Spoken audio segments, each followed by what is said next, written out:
that leader and we bring their story. Walk with me. Hi, Washua. Welcome home. No, I'm doing great. I didn't know Homa Bay is this beautiful. Oh, really? I didn't know also you are not in the town. Homa Bay is the place where Satan tempted Jesus.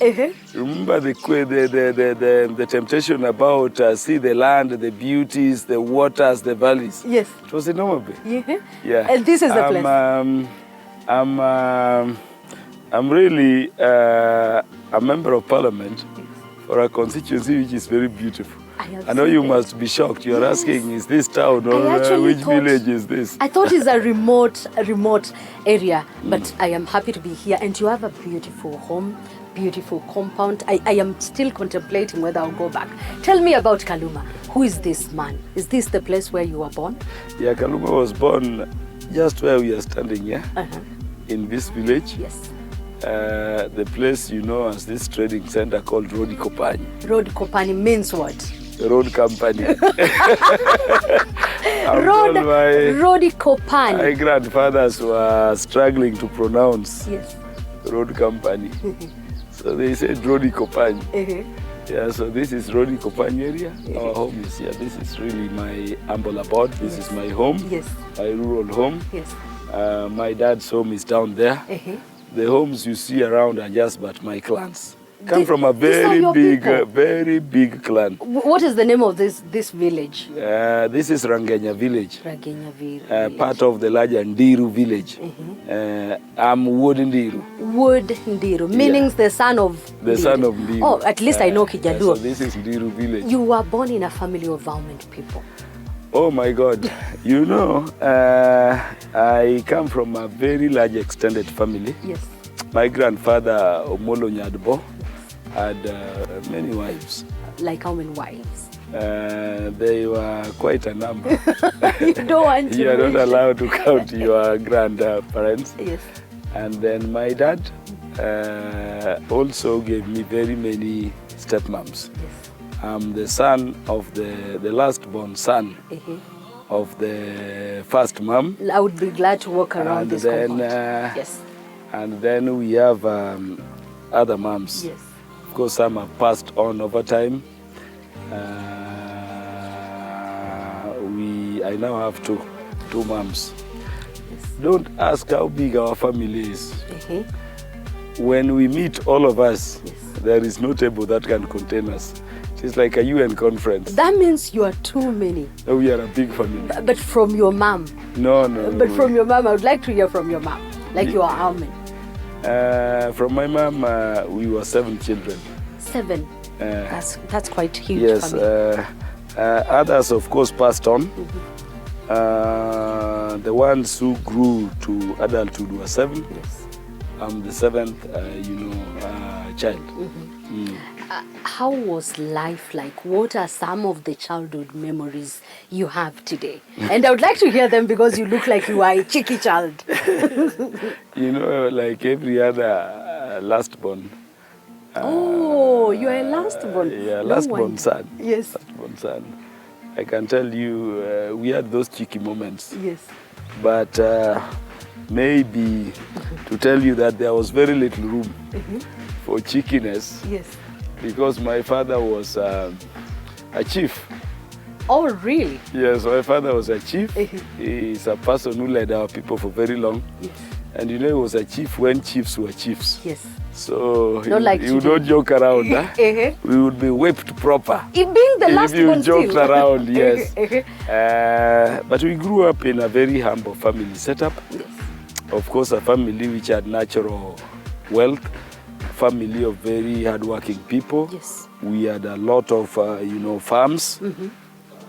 One rule in our family is that before we went to school, which is across here, you had to go to the farm early in the morning. During the plowing season, we would wake up, I remember, between 3 and 4.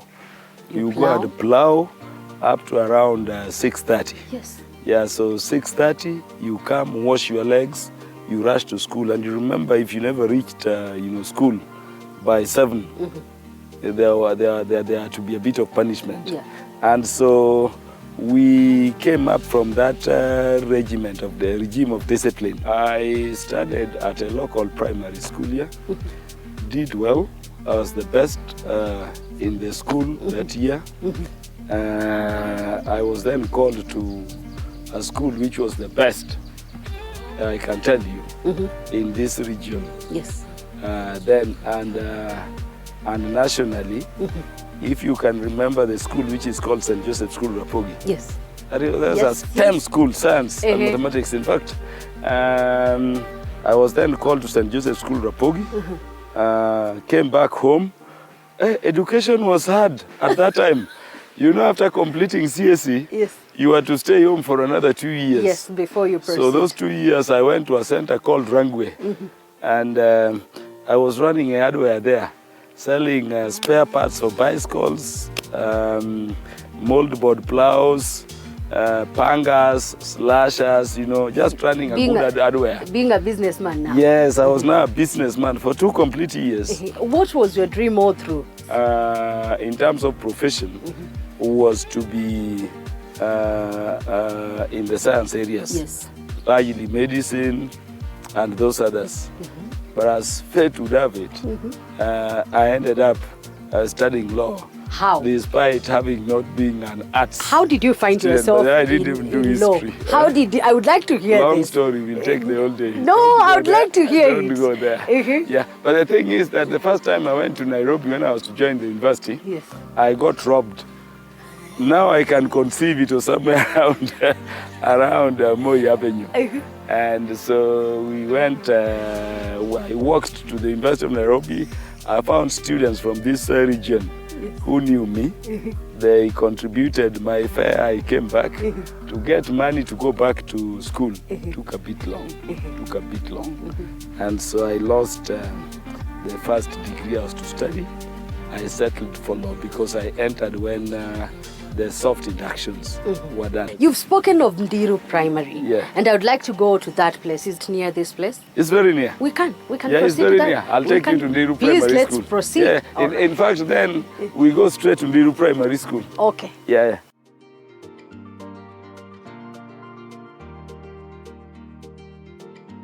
This Ndiru Primary School. Tell me about the history of this This place. is where I started my education in 1981. I joined Standard 1 here when I duly qualified What do you to mean? join Standard 1. What do you mean? Qualification was you are being able to turn your hand And touch. your ears. So I came, I was very tiny, but I struggled, bent, and I touched my ears. I did not quite touch, but the head teacher, I'm told, Mr. Onyona, said he can be allowed to join. Yes. So I joined in Standard 1. The entire school was across this building here, from Standard 1 to Standard 8, actually. And so I joined, Standard 1. I was a very sharp boy by the time I was joining Standard 1. Yes, yes. Because my mom had taken me through the mathematical table, through reading. She was very stern with me. And so I had difficulties answering some questions in Standard 1. Because you ask me 1 plus 1, yet I know 7 times 8, 9 times 9. So I would keep quiet. And it is only when a teacher threatened to cane me that I would tell them, who are you asking to? 1 plus 1 is 2. And so the head teacher who admitted me wrote a letter to my parents directing that I be taken to Kuja School for the dumb and the deaf. He mistook your silence. My silence, which was because I was being asked things I already knew. You felt that is past you. To be dumb and deaf. Yes. And I remember my father asked him to visit us at home one day, and I was, playing around with animals and playing soccer. And then my father told him, that is the guy you are saying is dumb and deaf. You are being very unfair. And my father told him, give him exams, we will see what happens. And so I was a star student here. I went up to Standard 7. In 1990, I did my KCPE here. and I was the best student in our class. Let me reconnect this story now to where we were before we came to this place at Ndiru. I remember you told me that you wanted to be, or rather you had been called to pursue medicine, but here you are as a lawyer, and you say it's the best career you ever thought of ever being. Why is it so? You know, when I was here, when I joined Standard 8, Yes. then now I hear they call them grade 8. The teachers decided we had to have a position for a debate prefect, a prefect in charge of debates. Yes. And that is the year that position was created, and that is the year it was ended. I think it was created for me because I was then appointed, and the students were not electing. Yes. So the teachers appointed me the debating prefect. I was in charge of debating prefect. Yes. And you remember that 1990 was the year of Charles Robia, Kenneth Matiba. The fight for reforms, you know, had started in earnest. Yes. And we wanted, you know, to return to multipartyism. So remember when we used to debate, and we debate in a class every Thursday afternoon. We were not having that thing they call games time. We would be in a room debating. And I was a permanent attorney general or permanent speaker. That means your leadership skills came from here. Yeah, so looking back, I think there is a way a teacher can know where a pupil Would be. and is headed and can become if given a time. I was the best, you know, pupil here when we left, and of course then I went to the best, I can tell you, secondary school in this region called St. Joseph's School, Rapogi. And Rapogi, by the way, people take that school for granted. They're a school where men are built, boys are built into men. Having seen the great work you've done here, I would like to see the other bit of your life. And I remember you told me you're a pastoralist, and also you told me you're a farmer. Why don't you take me to your farm, as I hear your other bit of politics and other things you do away from leadership? Are you hands-on when it comes to farming? Oh, let us go and see. All right, thank you.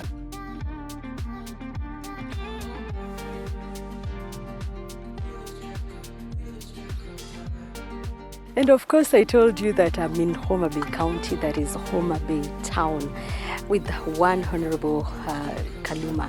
And believe you me, I'm going to try weed because he told me he's a farmer. But then, away from being just a farmer, how did he even reconnect to politics among other many things? Let me hear, let me see, let's see how it goes. Hi Mwesh, umesema yani it's a must today I get into this place. Leo? Leo ni ile day. Hata sijui ulitoa boot wapi. Nimepewa, watu wako they are good. Nimeona umekuja shambani na high heels. Wacha bwana. Hii shamba inatoshana. How big is this? Yeah, this is 10 acres. Yes.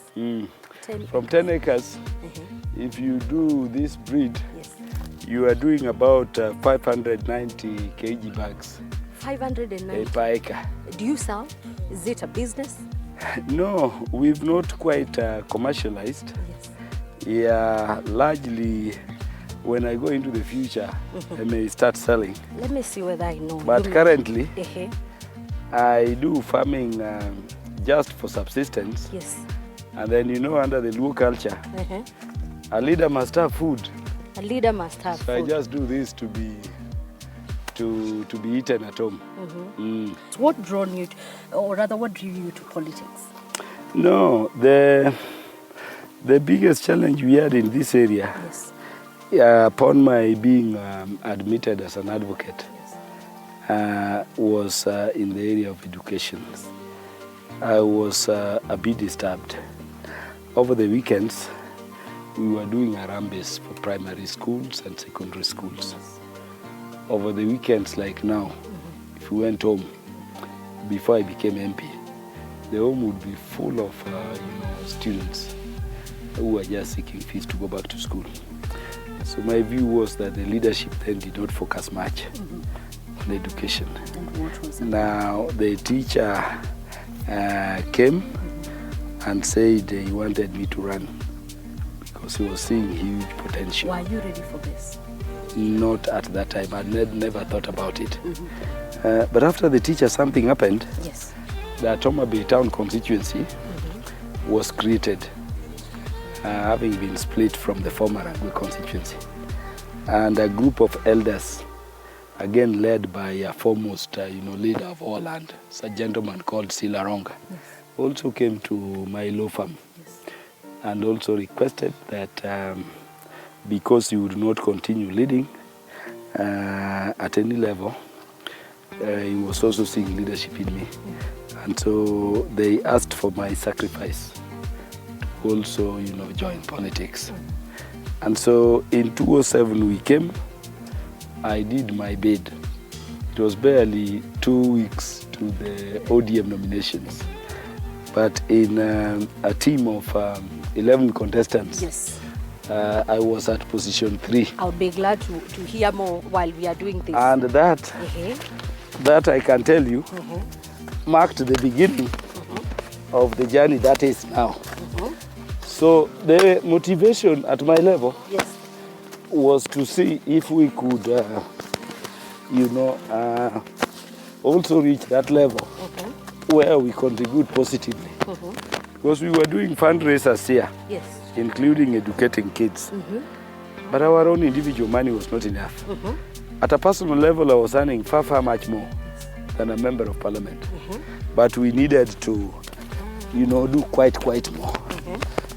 And so, having initiated my journey, political journey, in 2007, in 2013, I tell you, the goose of the former MP was cooked.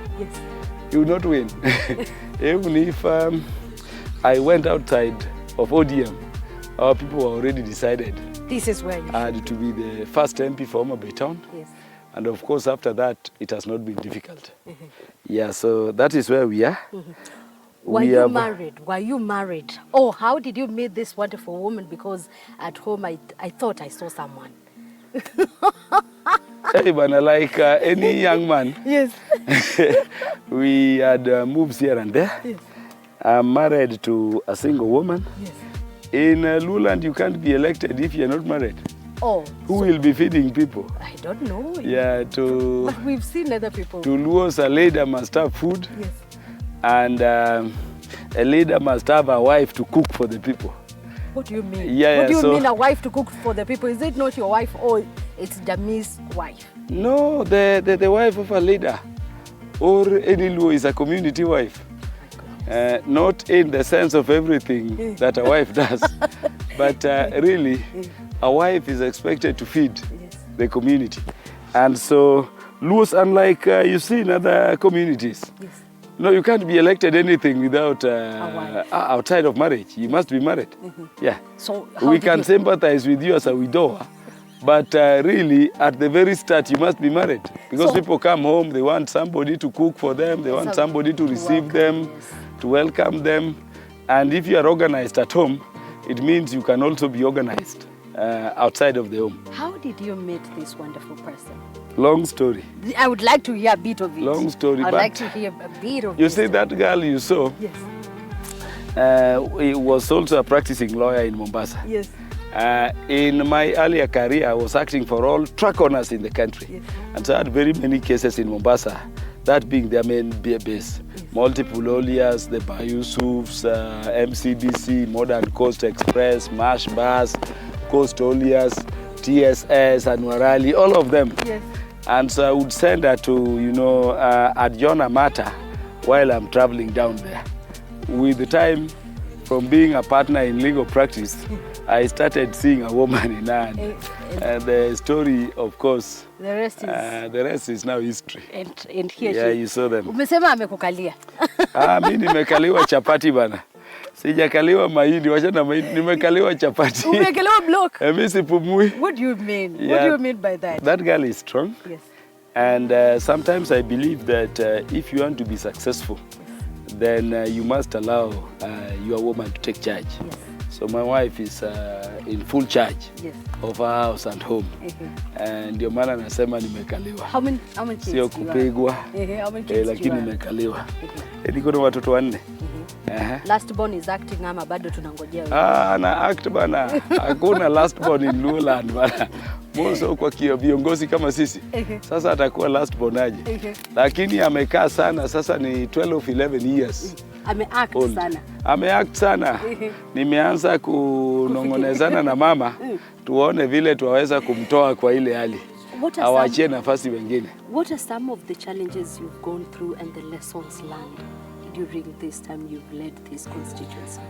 Hey, you know, the biggest challenge is that being a member of parliament in Kenya, as in Africa, is not the way it is in Europe or in these developed nations. In Kenya, a member of parliament is a social worker. Okay? You must intervene in the problems of the constituents, both personal and societal problems. So a person will come here now saying they are sick. Okay? It does not matter that they have another family. I must intervene for them. And it does not matter that I should also have a family. You see, to take care of. You just have to assist. A person will come here that a child has been sent from school.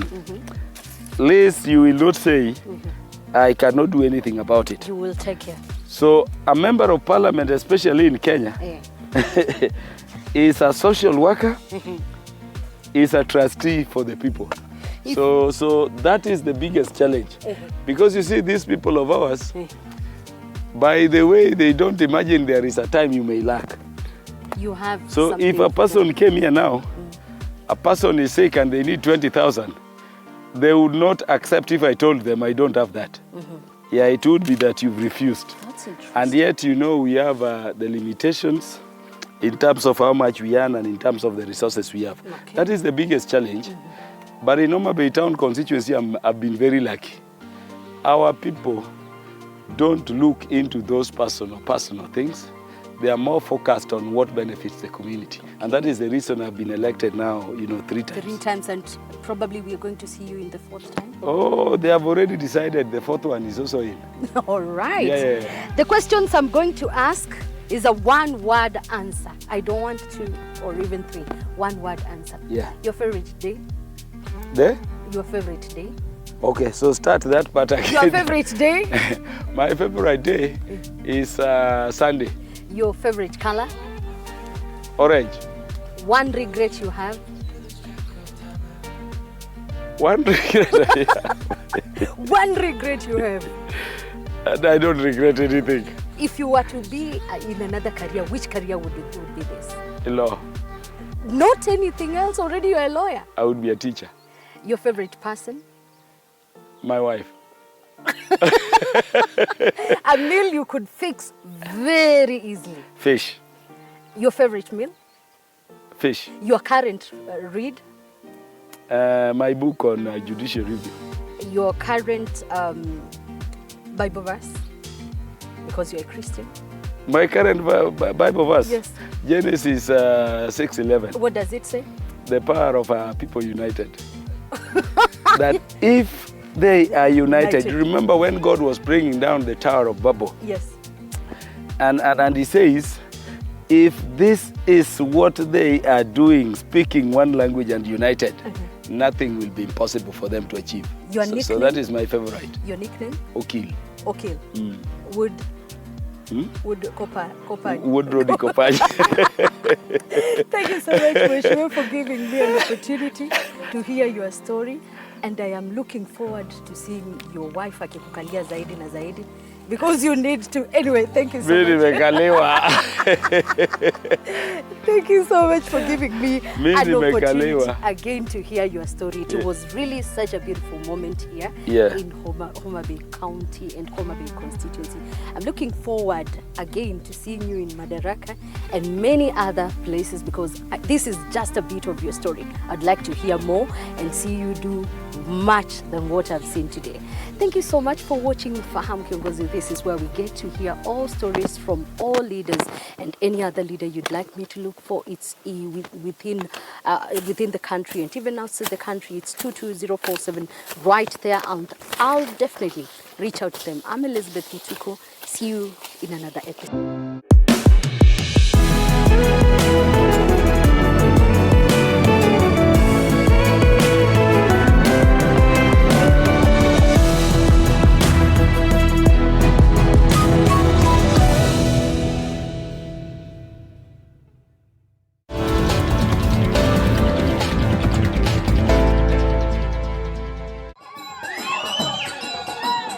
One day, you will eat, walk, and talk like royalty. I need you to wake up. Uko aware this is not a game? Make it happen.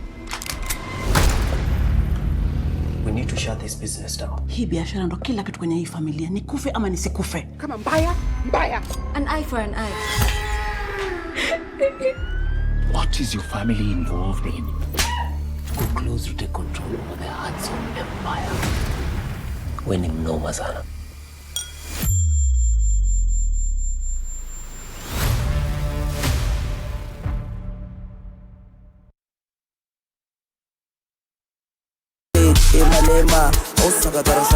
Kick off your weekend